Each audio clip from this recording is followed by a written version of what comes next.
పరువు ప్రతిష్టలే మనిషికి అందం. ఆలోచించేవాడు మనిషి, ఆలోచించిన వాడు మృగం. ఆలోచించడానికి భయపడేవాడు పిరికి పంద.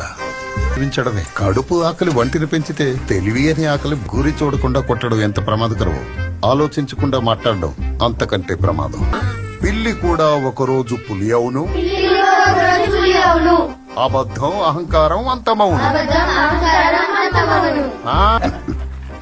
తాత మరి నిజంగానే కోతల నుంచి వచ్చామా? ఎక్కడి నుంచి వచ్చావనే దానికంటే ఎందుకు వచ్చావనేది ఆలోచించు. కష్టపడి పని చేస్తే కర్మం, కూర్చొని తింటే ధర్మం. ఎలా? ఎలా అని అడగాలి. అందుకే కదా మెదడులో తెలివనేది ఒకటి ఉంది.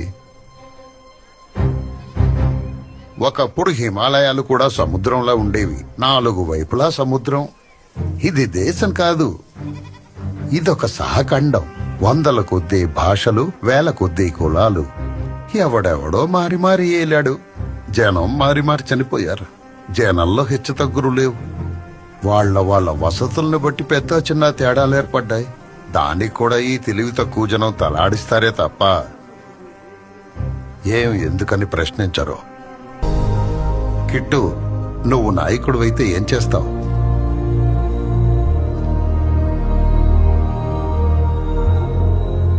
కష్టపడే వాళ్ళకి మంచి చేస్తాను.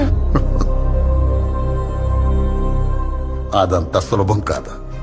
నువ్వు చదువుకోవడానికి పడరాని పాటలు పడుతున్నావు. నువ్వు చదివి పని చెయ్యాలనుకున్న అవకాశం దొరకదు.